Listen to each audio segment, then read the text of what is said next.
इतनी जूता मारे इन बेवकूफों को, बदतमीज मुस्लिम लीडरों को, जिनको कोई तमीज नहीं है, दूरअंदेशी नहीं है आपको, और मस्जिद का ईंटा लेकर जा रहे हैं, बाबरी बनाएंगे। पूछो ओवैसी और ओवैसी के अब्बा से, बाबरी क्यों नहीं बनाया तुमने? मुसलमानों के जज्बात को भड़काकर इनका इस्तेहसाल करना, भावनात्मक शोषण करना और सौदेबाजी करना, ये इनकी फितरत में शामिल हो गया। लेकिन बदकिस्मत है मुसलमान जो इस बात को समझने को तैयार ही नहीं होता। दलालों का उस्ताद है आदिल हसन आजाद, ये ईंट लेके पहुंचा, क्यों नहीं ओवैसी साहब ने पार्टी से बाहर किया? इसका मतलब ओवैसी साहब भी शामिल थे कि बाबरी मस्जिद बनाओ। तो ओवैसी साहब आपने हैदराबाद में क्यों नहीं बाबरी मस्जिद बनाई? क्यों मुर्शिदाबाद में आपने बाबरी मस्जिद बनाई? ये सवाल है ओवैसी साहब से। तमाम लोग कह रहे हैं कि पहले से पता था कि आरएसएस फंडिंग है और वीडियो के माध्यम से भी प्रूफ होगा कि आरएसएस फंडिंग है, तो क्या मुसलमानों को बहलाने के लिए आरएसएस ने तमाम लोगों को पैसा देकर चुनाव में लगाया था मस्जिद के बारे? देखिए, जब बाबरी मस्जिद नाम से उसने एक मस्जिद बनानी शुरू की थी, जिस दिन उसका प्रपोजल आया था, भारत में इकलौता पहला मुसलमान मैं था कि मैंने उसका जमकर विरोध किया था। जिस दिन उसने 6 दिसंबर को उसकी आधारशिला रखी, बुनियाद रखी, मैंने उसी दिन कहा था ये मस्जिद ज़र्रार है और ये मस्जिद का नाम शुभेंदु अधिकारी भी रखा जा सकता है। तब मैंने कहा था, वो वीडियोज़ हैं। और मैंने तभी इनको, जिसको आप हुमायूं कबीर कहते हैं, इसको हमने अकबर की औलाद कह दिया था कि ज़रूर इसका कुछ ना कुछ संबंध अकबर से है, चूँकि अकबर हुमायूं और इस तरह के बाबर के नाम से जो हुकूमत यहाँ मुग़लों ने किया है, उस हुकूमत को कुछ कम पढ़े लिखे मुसलमान कहते हैं कि ये मुसलमानों की हुकूमत थी। जो लोग भी हिस्ट्री को डीपली स्टडी करेंगे उनको पता है कि बाबर से लेकर अकबर, अकबर से लेकर हुमायूं, शाहजहां, जहांगीर, औरंगज़ेब तक तमाम उनके जो रिलेशंस थे सरकार में, उसमें दूर दूर तक इस्लाम नहीं है और मुसलमान भी नहीं है। ठीक है, दूर दूर तक। अकबर के विषय में एक बात खूब अच्छी तरह फिर से बता देता हूँ जो प्रसिद्ध है कि उसने इस्लाम धर्म को छोड़कर अपना एक धर्म बनाया था, दीन इलाही। जी, तो जिसने इस्लाम धर्म को ही छोड़ दिया, दीन इलाही बना लिया, उससे बड़ा इस्लाम का दुश्मन उनको और होगा। लेकिन कुछ मूर्ख मुसलमान आज भी हिंदू संगठनों को वाकओवर देने के लिए मुगल को अपना पूर्वज बोल देते हैं, जबकि मुगल का पूरा शासन, पूरी सत्ता ब्राह्मणों और राजपूतों के मदद से भारत में स्थापित किया गया था और वो टिका रहा। जब ब्राह्मण और राजपूत पर संकट आ गया तो वो हुकूमत ही लड़खड़ा गई, खत्म हो गई। मुसलमानों का कोई योगदान नहीं था। हल्दी घाटी का जो सबसे बड़ा युद्ध था अकबर का, उस हल्दी घाटी युद्ध का जो नेतृत्व कर रहा था सेनापति, वो मान सिंह थे, मुसलमान नहीं। और जो अकबर के खिलाफ सेना थी पृथ्वीराज चौहान की, ठीक है, ये महाराणा प्रताप कौन थे अभी फिर दिमाग से मेरे निकल गया, हल्दी घाटी में महाराणा प्रताप से उनके जो सेनापति थे वो हाकिम खान सूरी थे। यानी खेल बिल्कुल उल्टा है। वहाँ हिंदू राजा थे, उनके सेनापति थे हाकिम खान सूरी, और ये अकबर न हिंदू न मुस्लिम, बीच का बिचौलिया। बात समझ है कि नहीं? इसका जो सेनापति था वो क्या कहते हैं, राजपूत था, और पूरी सेना में अधिकांश लोग राजपूत थे और जम के लड़ रहे थे। हम कहाँ थे? हम तो कहीं नहीं थे। इस्लाम कहाँ था? इस्लाम कहीं नहीं था। अब एक मिनट पहले यहाँ से बात, भारत जिस देश में हम रहते हैं ना, इस देश में सबसे बड़ा मदरसा हम लोग बोलते हैं दारुल उलूम देवबंद है, नदवतुल उलमा लखनऊ है, जामिया अशरफिया मुबारकपुर है, और अल्लाह भला करे कई और मदरसे का आप नाम लें पुराने। एक भी मदरसा को मुगल के किसी राजा ने नहीं बनाया, न खोला, एक भी मदरसे को नहीं। सिर्फ कुछ मस्जिदें उसने अपने लिए बनाई थी। जो दिल्ली का जामा मस्जिद है वो शाहजहां ने अपने लिए बनाई थी, वो शाही मस्जिद कहलाती है, गरीबी मस्जिद नहीं है। कहीं फकीरी मस्जिद के नाम से कोई मुगल का बनाया हुआ मस्जिद देखे? जिस मस्जिद का नाम हो फकीरी मस्जिद, गरीबी मस्जिद, इस्लामी मस्जिद, मुसलमानी मस्जिद नहीं। जहां मिलेगा शाही मस्जिद, बाप रे बाप, यानी बादशाह के लिए मस्जिद थी, और लाल लाल पत्थर और ये वो सारी ताकत उसने अपने शोहरत में। और सुनिए, मरते मरते तो बीबी के लिए भी बना के गया, तो 7वां अजूबा बना के गया। हमारे लिए क्या बना कर गया ये बताइए। और सुनिए, अभी और बता दे रहा हूँ, कामरूप से लेकर काठियावाड़ तक, कच्छ से लेकर कश्मीर तक, लाखों मंदिरों में, लाखों मैं बड़े बड़े हिस्टोरियन की हिस्ट्री का पाठ रख रहा हूँ। लाखों मंदिरों में सैकड़ों एकड़ जमीन मुगलों ने दान दिए हैं, लेकिन हिस्ट्री को ऐसा तोड़ मरोड़ के लाया गया कि वो सब का पाप मेरे ऊपर डालकर बोल रहा वो तो मंदिर तोड़ रहा था, वो तो तुम्हारा पूर्वज था और हमारा भी मुसलमान का था, हमने यहाँ इतने साल हुकूमत की। हमने नहीं किए साहब, मुगलों ने किए होंगे, मुगलों से हमारा कोई लेना देना नहीं है, ठीक है। इसलिए ये एक बात। अब मस्जिद बना रहे हैं कब? 2025 में, ठीक है। पहली बात तो बाबरी मस्जिद तोड़ी गई 1992 में। आपके माँ ने दूध पिलाया था, बहुत बड़े मर्द मुजाहिद थे, तो आपको तभी मस्जिद आके बनानी चाहिए थी। बंगाल में तो बड़ी आबादी है, उसका बयान है। उस कमबख्त के मारे का जो लीडर बना है, भोथा सा बंदर जैसा चेहरा लेकर, न हिंदी बोल पाता, न बांग्ला बोल पाता, न अंग्रेजी बोल पाता, न उर्दू बोल पाता, न कोई जुबान नहीं, बांग्ला भी नहीं बोलता इधर तो लगता है देख रहा उधर और सुन रहा उधर। उससे बेवकूफ धरती पर हमने लीडर नहीं देखा, लेकिन उससे बेवकूफ, मुसलमान से बेवकूफ कौम भी नहीं देखा कि उस लीडर के पीछे जब मैं चिल्ला कर बोल रहा था तो मुझे ट्रोल किया जा रहा था और हजारों लाखों लोग उसके पीछे चल रहे थे। यहाँ तक के MAIM 3 दिन में तो नाम लेना पड़ता हमको, ऑल इंडिया मजलिसे इत्तेहादुल मुस्लिमीन के राष्ट्रीय प्रवक्ता सैयद आदिल हसन आजाद सर पे ईंटा लेके जा रहे थे। इतने जूता मारे इन बेवकूफों को, बदतमीज मुस्लिम लीडरों को, जिनको कोई तमीज नहीं है, दूरअंदेशी नहीं है आपको, और मस्जिद का ईंटा लेकर जा रहे हैं। बाबरी बनाएंगे, पूछो ओवैसी और ओवैसी के अब्बा से, बाबरी क्यों नहीं बनाया तुमने? मुसलमानों के जज्बात को भड़काकर इनका इस्तेहसाल करना, भावनात्मक शोषण करना और सौदेबाजी करना, ये इनकी फितरत में शामिल हो गया। लेकिन बदकिस्मत है मुसलमान जो इस बात को समझने को तैयार ही नहीं होता। आसिम वकार तो कह रहे थे कि हमें डाउट है उनके ऊपर। जो मैं कह रहा था वो आसिम वकार भी कह रहे थे, उनका भी बयान सेम था, अंदाज अलग था। वो बड़े अच्छे अंदाज में रखते हैं माशाअल्लाह बात को। लेकिन इसने क्या किया?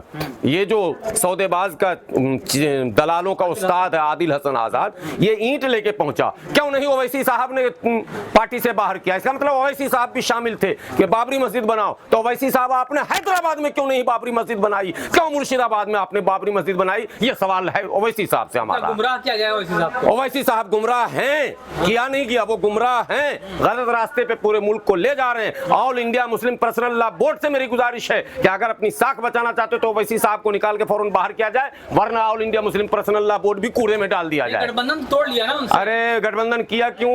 गुलाम सरवर तो तब भी विरोध कर रहा था, आपने क्यों किया? इसने आपसे ज्यादा मैं सोच रखता हूं भारत के लिए, दूरअंदेश मैं हूं, अकलमंद मैं हूं, सियासी शऊर मेरे पास है। मैंने तभी कहा था कि ये फितना है, ये बवाल है, हिंदू मुसलमानों के बीच युद्ध कराने, लड़ाई कराने का ये तरीका है और इसके पीछे भाजपा है, इसके पीछे शुभेंदु अधिकारी है। वो सारे राज खुलकर जब सामने आ गए तो ओवैसी साहब बोल रहे हैं अब हम गठबंधन तोड़ रहे हैं। गठबंधन आपने किया क्यों भाई? मेरा तो ये सवाल है। अमित शाह कह रहे हैं नहीं, जो साफ शफाफ लीडर है उससे तो गठबंधन नहीं करते हैं, भागते रहते हैं। और जिसकी बुनियाद ही गलत थी उससे आपने फट से गठबंधन कर लिया। क्यों किया? इतनी बेचैनी बंगाल में लड़ने की आपको क्यों? गठबंधन सीपीएम से क्यों नहीं? कांग्रेस से क्यों नहीं? टीएमसी से क्यों नहीं? भाजपा से क्यों नहीं? इससे क्यों बचपन? इससे तो अच्छा ओवैसी साहब भाजपा से गठबंधन कर लेते, कम से कम हिंदू मुसलमान का मसला खत्म हो जाता। मोदी जी कहते बोलो जय श्री राम, उधर से ओवैसी साहब कहते बोलो नारे तकबीर, मजा आ जाता, दोनों का झगड़ा खत्म हो जाता।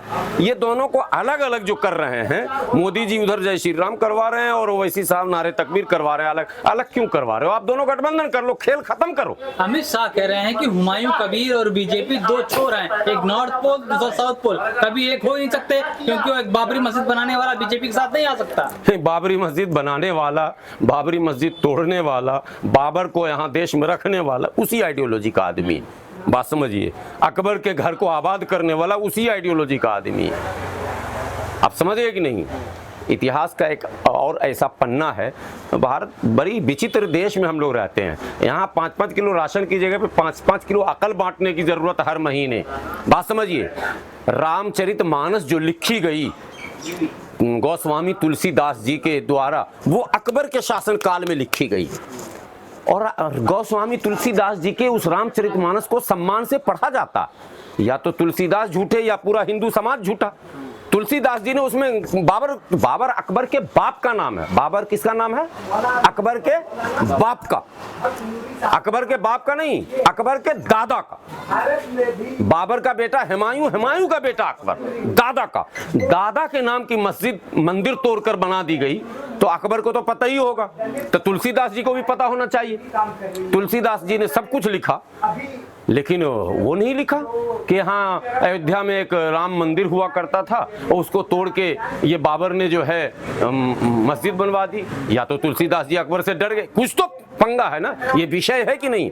वही तुलसीदास जी लिख रहे हैं रामचरितमानस में, जब जब होई धर्म की हानि, बरही असुर अधम अभिमानी, तब तब धर प्रभु विविध शरीरा, हरहि दया निधि सज्जन पीड़ा। यही लिख रहे हैं और इसी के खिलाफ सब काम हो रहा।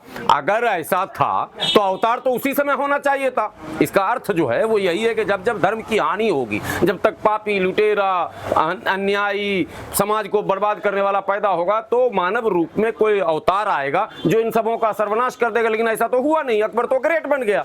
तो तुलसीदास जी गलत, रामचरितमानस गलत, और रामचरितमानस अगर सही तो फिर ये सारा आरोप गलत कि मंदिर तोड़ा गया। लेकिन ओवैसी साहब के अब्बू इस हवा को अशोक संघल से मिल के दिए थे। मैच आज नहीं फिक्स हुआ है, इनके अब्बुए से फिक्स चल रहा है।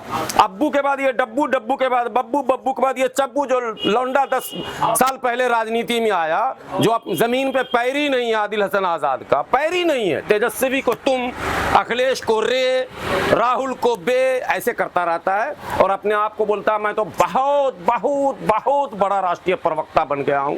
सौदेबाज नंबर 1 है। मैंने जब पिछले चुनाव में विधानसभा भी, इस चुनाव से पहले 2020 के चुनाव में कहा था ओवैसी साहब मेरे पास प्रमाण है कि आदिल हसन आजाद ने टिकट के पैसे लिए हैं। मेरे पास प्रमाण है, मेरे बंदे से पैसे ले लिए हैं यार, मैं कह रहा हूं मेरे पास प्रमाण है। ओवैसी साहब ने कहा उससे तुम कौन हो जी? मैंने तो एजेंट पाल कर रखा है, पैसे वो देता लाकर हमको, तो तुम्हारे बोलने को हम सुनेंगे? अब समझ गए? अब सुनिए। दिल्ली प्रदेश, मैं बोलना नहीं चाहता हूं लेकिन बोलूंगा, चाहे अंजाम जो भी हो। दिल्ली प्रदेश एमआईएम के प्रदेश अध्यक्ष हमारे भाई शोएब जामई साहब, अल्लाह ने क्या चीज नहीं दिया साहब आपको। अब इनके ऊपर भी इल्जाम लग गया कि कफन बेच के खा गए। क्या करें हम? 12 साल से मैं मैदान में हूँ, 13 साल लगभग मेरे मुकम्मल हो गए हैं। जंतर मंतर, धरना प्रदर्शन, आंदोलन, लड़ाई झगड़ा, मुसलमानों के मसले को लेकर उठना बैठना, तमाम चीजें। एक आरोप साबित करो कि किसी थाने चौकी कहीं अलाली दलाली किसी का किया हूं, किसी मुसलमानों के मौत पे, हयात पे भी, किसी भी मसले पर नहीं। क्यों? मैं इंसान नहीं हूं, इसलिए मैं इंसान नहीं हूं। मैं पैदल आज तक चल रहा हूं। हमारे फ्लैट्स नहीं है, यहाँ मकान नहीं है, दिल्ली में, बम्बई में और कलकत्ते में, यहाँ तक के गाँव में भी मकान नहीं है। लड़ने वाला जो होता है ना वो हैंड टू माउथ ही रहता है, जमीन पे पैर रहते हैं। ये लोग 2 मिनट में 4 चक्का लेंगे, फिर फॉर्च्यूनर लेंगे, फिर वो जो मिलता है कई करोड़ का वो लेंगे, ठीक है। ड्राइवर रखेंगे, गार्ड भी रखे हुए हैं, प्राइवेट 4 ठो गार्ड रखे हुए हैं। दिल्ली प्रदेश के अध्यक्ष, ठीक है। अरे 2 ठो आगे 2 ठो पीछे जो होता है आजकल लेके चलने वाला, क्या बोलते हैं उसको, बाउंसर। बाउंसर लेकर लोग चल रहे हैं। किससे डर है भैया? बाउंसर लेके सबसे ज्यादा तो डर हमको होना चाहिए, क्योंकि हम तो हक बोलने के चक्कर में कईयों से हमने दुश्मनी मोल ले ली। तो हम तो कभी बाउंसर लेके नहीं चलते हैं, ऐसे ही चलते हैं। ये सब समझिए, ये हुमायूं कबीर ने पश्चिम बंगाल में ममता बनर्जी की सरकार, हालांकि ममता बनर्जी का मैं बहुत ब्लाइंड सपोर्टर नहीं हूँ, लेकिन ममता बनर्जी जैसे भी सरकार चला रही है माइनॉरिटी रिलैक्स फील करता है, ये बात तो मानिएगा। कम से कम विकास नहीं हो रहा, तरक्की नहीं हो रही है। इनके बाद क्या मुसलमान, बंगाल के मुसलमान जागरूक होंगे? बंगाल के मुसलमान जागरूक हो गए हैं। 99.9% वोट वन साइड जा रहा है। हुमायूं कबीर समेत उनके तमीन सभी नेताओं का, इमाम के सभी नेताओं का जमानत जब्त हो रहा है। 200 से 500 से ज्यादा वोट कहीं नहीं मिलने जा रहा। साहब नहीं काट पाएंगे वोट। ओवैसी साहब वोट तो काटना दूर की बात है, वो कुछ भी नहीं, नोट पहले काट लिया, अब क्या वोट काटेंगे? कोई वोट नहीं काट रहा, सारा वोट वन वे ट्रैफिक हो चुका है वहाँ, और इंशाल्लाह सरकार जब बन जाएगी तो हुमायूं कबीर का फिर इत्मीनान से इलाज जो है ममता बनर्जी करेगी, और मुसलमान खुद ही करेगा। अभी वीडियो जारी होने लगा कि वो ABP में बयान दे रहा था तो लोगों ने चोर और दलाल कहना शुरू कर दिया, वीडियो वायरल हो रहा। वो दिन आने वाला है, बड़े हजरत का भी देर सवेर आएगा। देखिए बहुत ज़्यादा किसी कपड़े, शेरवानी, दाढ़ी, टोपी, कुर्ता पैजामा या हम लोग जो पहनते हैं, इसकी आड़ में अपने तमाम अयूब को बहुत ज़्यादा हम छुपा नहीं सकते। देर सवेर आपको सच सामने आ ही जाएगा दुनिया कैसे मजबूत होगी? कौन सी क़यादत है? मुसलमानों की क़यादत। क्यों मुसलमान क़यादत का क्या मसला? नहीं समझे हम तो आज तक नहीं समझे। मुसलमानों की आप कहते हैं ना क़यादत मजबूत करो, नहीं क्या है क़यादत? व्हाट इज मीनिंग ऑफ क़यादत? लीडर है ना, लीडर तो इमरान प्रतापगढ़ी नहीं है लीडर, सलमान खुर्शीद नहीं है लीडर। तो बिहार में गुलाम रसूल बलियावी जाकर पूछे कि लीडर है कि नहीं, उनके मानने वालों से पूछे लीडर है कि नहीं। आजम खान लीडर नहीं थे, तौकीर रजा लीडर नहीं थे, सब जेल में जो है उनका बता रहा हूँ। क्या मतलब नहीं समझे। इनके लीडरशिप में तेलंगाना में दंगे नहीं हुए हैं, इनके लीडरशिप में मेरठ मलियाना हुए, इनके अब्बा का कर लिए रोक दिए। तो वैसे ही मुजफ्फरनगर हुआ तो आजम खान भी ना रोके, इल्जाम का लिए लगा रहे हो? सब जगह लीडर है। लीडर तो फखरुद्दीन अली अहमद भी थे, लीडर तो हमारे यहाँ अब्दुल गफूर भी थे, इंतकाल कर गए। AR अंतुले भी थे महाराष्ट्र में, ये सब लीडर ही नहीं थे। तो थे क्या ये? एक ही लीडर वो हैदराबाद में पैदा होता है, वो भी दारुस्सलाम के अंदर ही। ये सब बकवास की बातें नहीं की जानी चाहिए। लीडरशिप का मतलब है शुराई निज़ाम। कौन तय करता है? इनके यहाँ है निज़ाम, शुराई निज़ाम। क़यादत के माने, इसीलिए तो मैं कह रहा हूँ क़यादत पे अलग से डिबेट कीजिएगा। क़यादत का मतलब होता है शुराई निज़ाम, जो ईरान में है। एक सुप्रीम लीडर की शहादत के बाद दूसरे सुप्रीम लीडर को कोई शख्स नहीं मुंतखब करता है, बल्कि वो शूरा तय करती है। और भारत की मीडिया चलाती है कि 72 शूराओं ने मुत्तफ़क़ा फैसला लिया।